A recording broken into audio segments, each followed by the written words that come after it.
একজন মানুষের কোনো ভুল কিছু পেয়েছেন, অবশ্যই আপনি সমালোচনা করবেন। আপনি একজন মুসলমান হিসেবে জানতে হবে কারোর ভুলের সমালোচনার মূলনীতি আছে। মূলনীতি আছে না নেই?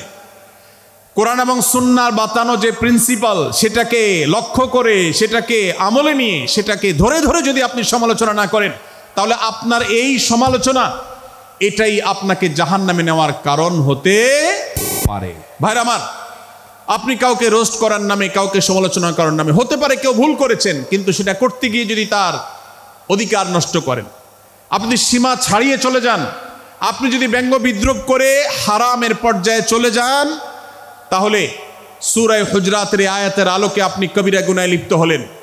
আমরা অনেকে আছি যে ব্যক্তিগত পর্যায়ে এই বিদ্রুপ করাটাকে আমরা কোনো বিষয় মনে করছি না।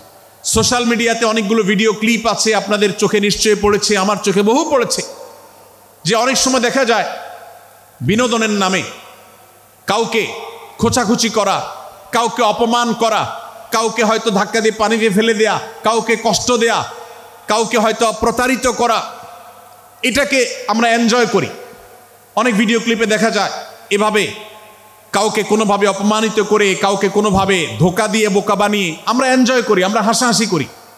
আমাদের রুচি নষ্ট হতে হতে আজ এই পর্যায়ে এসেছে যে এটা আমাদের এনজয়ের বিষয় হয়েছে, এটা আমাদের আনন্দের বিষয় হয়েছে। ভাইরা আমার, সূরা হুজরাতের এই আয়াত, অর্থাৎ 11 নম্বর আয়াত, এই আয়াত বলছে আমাদের জন্য কোনো মুসলমানকে, কোনো মানুষকে ব্যঙ্গ বিদ্রুপ করা হারাম। কোনো মুসলমানকে ব্যঙ্গ বিদ্রুপ করা কি হারাম। অতএব আপনি রসিকতা করেও যদি কারোর সাথে ব্যঙ্গ বিদ্রুপ করেন এবং সেটা যদি তার মনে কষ্ট হওয়ার কারণ হয়, তিনি যদি সমাজের মানুষের কাছে হেয় প্রতিপন্ন হন, তাহলে ইসলামী শরীয়তের দৃষ্টিকোণ থেকে সারা বিশ্বের সমস্ত ওলামাদের ঐক্যমতে সেটা হারাম। আমরা চুরি করা হারাম জানি, আমরা ডাকাতি করা হারাম জানি, আমরা মাদক সেবন করা হারাম জানি, আমরা নামাজ ত্যাগ করা হারাম জানি।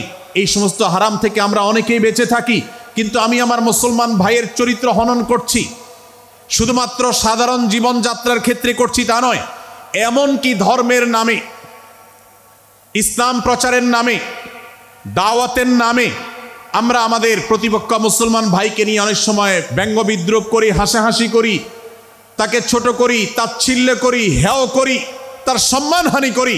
আমরা জানি না আমাদের প্রিয় নবী সাল্লাল্লাহু আলাইহি ওয়াসাল্লাম এর একটা হাদিস আমাদের সামনে রয়েছে, সহিহ মুসলিমে বর্ণিত হয়েছে।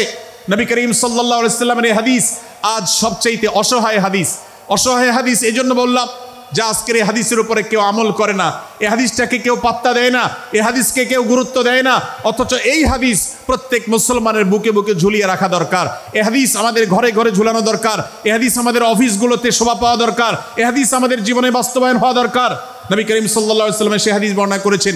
আবু হুরায়রা রাদিয়াল্লাহু তাআলা আনহু তিনি বলেছেন, লা তাহাসাদু, লা তাহাসাদু, হে মুসলমানরা, তোমরা কেউ কাউকে কখনো হিংসা করবে না, কেউ কাউকে হিংসা করবে না। আমাদের মধ্যে হিংসা আছে না নাই? হিংসা আছে না নাই? আমরা একে অন্যকে হিংসা করি। একদল মুসলমান অন্য দল মুসলমানকে হিংসা করে, কেউ কারো ভালো দেখতে পারে না।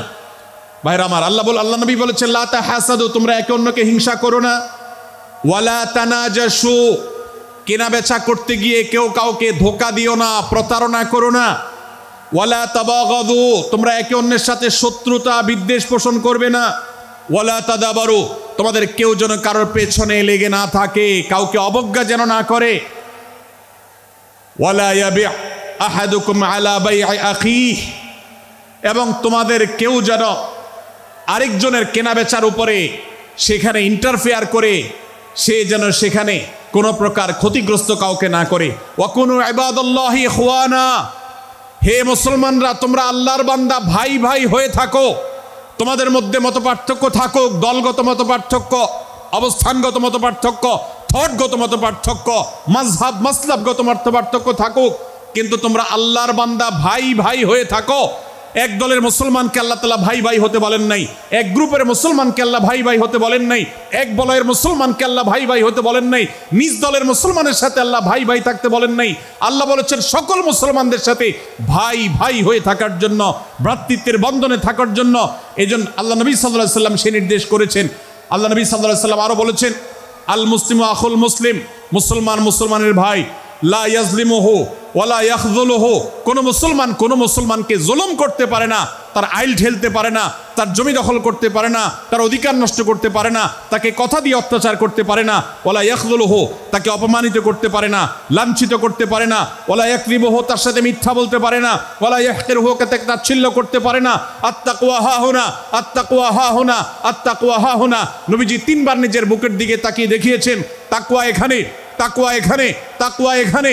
আমাদের অন্তরকে ভালো করতে হবে, সমস্ত মুসলমানদের জন্য উদার হতে হবে, কলিজাকে বড় করতে হবে, মনটাকে ব্রড করতে হবে, প্রশস্ত করতে হবে, অন্য মুসলমানকে ভাই মনে করতে হবে। কোনো ভিন্ন মতের মুসলমানের সাথে শত্রুতা পোষণ করা যাবে না। ভাইরা আমার, অতএব এই হাদিসকে সামনে রেখে এই হাদিসের শেষ অংশে নবী সাল্লাল্লাহু আলাইহি ওয়াসাল্লাম বলেছেন, আল মুসলিমু কুল্লুল মুসলিমি আলাল মুসলিমি হারামুন দমুহু ওয়া মালুহু ওয়া ইরদুহু। এক মুসলমানের জন্য অন্য মুসলমানের তিনটি জিনিসকে আল্লাহ তাআলা হারাম করে দিয়েছেন। কোন মুসলমানের রক্ত এটা প্রবাহিত করা, কাউকে হত্যা করা যেরকম হারাম, কোন মুসলমানের সম্পদ অন্যায়ভাবে আপনি ভোগ করবেন, দখল করবেন, মেরে দিবেন, এটা হারাম। ঠিক একইভাবে কোন মুসলমানের সম্মান নষ্ট করবেন, ইজ্জত নষ্ট করবেন, সম্ভ্রম নষ্ট করবেন, অপমান করবেন, এটাকে আল্লাহ তাআলা হারাম করেছেন। আল্লাহ তাআলা আমাদের সবাইকে অন্য মুসলমানদের ব্যাপারে এরকম দায়িত্বশীল ভূমিকা রাখার তৌফিক দান করুন, বলুন আমিন। ভাইরা আমার, সূরা হুজুরাতের 4 নম্বর আয়াতের এই শিক্ষাকে ধারণ করে আমরা কারোর প্রতি ব্যঙ্গাত্মক আচরণ করব না। অনেক মুসলমান আছেন অন্য মুসলমানদের নাম ধরে ধরে বিদ্রুপ ব্যঙ্গ করেন, নাম বিকৃত করেন। অনেক সময় আমরা রসিকতা করেও আমাদের অনেকের নাম বিকৃত করি। আল্লাহ সুবহানাহু ওয়া তাআলা এটাকে হারাম করেছেন। এমনকি নবী সাল্লাল্লাহু আলাইহি ওয়াসাল্লাম বলেছেন, লা তাকুল লিকাসিরিন ইয়া কাসিরু, কোনো খাটো বা বেটে মানুষকে হে বেটে, হে খাটো এরকম বলে ডেকো না। নবী সাল্লাল্লাহু আলাইহি ওয়াসাল্লাম বলেছেন, এভাবে ডাকলে তিনি অপমানিত হন। আল্লাহ তাকে এভাবে সৃষ্টি করেছেন। আমরা অনেক সময় দেখা যায় একে অন্যকে খোঁচা মারতে গিয়ে তার গায়ের রং কালো হলে, তিনি দেখতে আকারে ছোট হলে তাকে আমরা ব্যঙ্গ করি, বিদ্রুপ করি, তাকে আমরা তাচ্ছিল্য করি, তাকে আমরা অপমান করি, তাকে আমরা অপদস্থ করি। ভাইরা আমার, এটা আমাদের জন্য হারাম। আমি আবারও বলছি, চুরি হারাম আমরা জানি, ডাকাতি হারাম আমরা জানি, আমরা অন্যান্য হারামের কথা জানি, কিন্তু এই যে এক মুসলমান অন্য মুসলমানের অধিকার নষ্ট করা হারাম, এটা আমরা জানি না। এক মুসলমান অন্য মুসলমানের নাম বিকৃত করা হারাম, এটা আমরা জানি না। এই ব্যাপারেও আমরা দেখেছি যে আমরা যারা ইসলামের দাওয়াতের কথা বলি, কোরআন হাদিসের কথা বলি, তারাও দেখা যায় সোশ্যাল মিডিয়াতে, ফেসবুকে একদল মুসলমান অন্য দলে মুসলমানদেরকে নানা বাজে উক্তি দিয়ে ডাকাডাকি করে, বিকৃত নামে ডাকে, বিকৃত উপাধি দেয়, খারাপ কথা বলে, অমুকের দালাল তমুকের দালাল ইত্যাদি ধারণা করে কথা বলে। এই কাজগুলো হারাম, এগুলো আমরা কখনো করব না। 5 নম্বর যে শিক্ষা আছে সূরা হুজুরাতে, সেটা হলো 12 নম্বর আয়াতে আল্লাহ রাব্বুল আলামিন এখানে কুধারণা করাকে হারাম করেছেন, মন্দ ধারণা করতে আল্লাহ তাআলা নিষেধ করেছেন, এবং গীবত করতে, পেছনে লাগতে নিষেধ করেছেন। ভাইরা আমার, এই একটি আয়াত অর্থাৎ সূরা হুজুরাতের 12 নম্বর আয়াত, এই আয়াতটির শিক্ষা ধারণ করে যদি আমরা আমাদেরকে শুধরাতে পারি, সংশোধন করতে পারি, তাহলে ইসলামের মেইন যে কাজগুলো আছে, ঈমানকে বিশুদ্ধ করা এবং শিরকমুক্ত ঈমান আনা, 5 ওয়াক্ত নামাজ পড়ার পর, বান্দার হক আদায়ের পর, এই আয়াতটির পর আমল করলে আপনার জান্নাতে যাওয়ার সবচেয়ে বড় বাধা দূর হয়ে যাবে ইনশাআল্লাহ।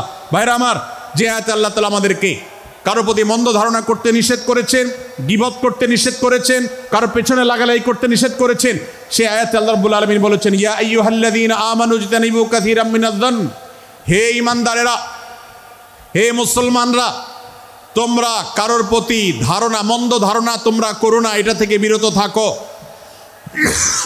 অনেক ধারণা অর্থাৎ মন্দ ধারণা, এটা গুনাহ, এটা থেকে বিরত থাকো।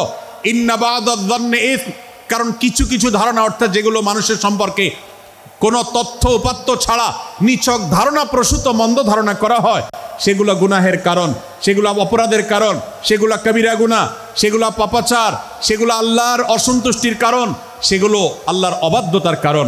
এজন্য ভাই, কারোর প্রতি মন্দ ধারণা করা যাবে না। এক্ষেত্রে আমি জানি আমাদের ব্যক্তিগত পর্যায়ে কারোর ব্যাপারে কোনো কিছু কথা উঠেছে অথবা সামান্য একটু সন্দেহ তৈরি হয়েছে, আমরা তার চরিত্র নিয়ে টানাটানি করি। আমরা জানি না একজন মুসলমানের চরিত্রের মূল্য কত বড়। আমার কাছে সুস্পষ্ট প্রমাণ আসার আগ পর্যন্ত কোনো মুসলমানের চরিত্র নিয়ে আমার ব্লেম করবার কোনো অধিকার আমার নাই। এই জন্য একজন মুসলমান কখনো কারো প্রতি কুধারণা করবে না, মন্দ ধারণা পোষণ করবে না, খারাপ ধারণা পোষণ করবে না। আল্লাহ তাআলা আমাদেরকে এবং মুসলমানের সম্পর্কে খারাপ ধারণা করা থেকে বেঁচে থাকার তৌফিক দান।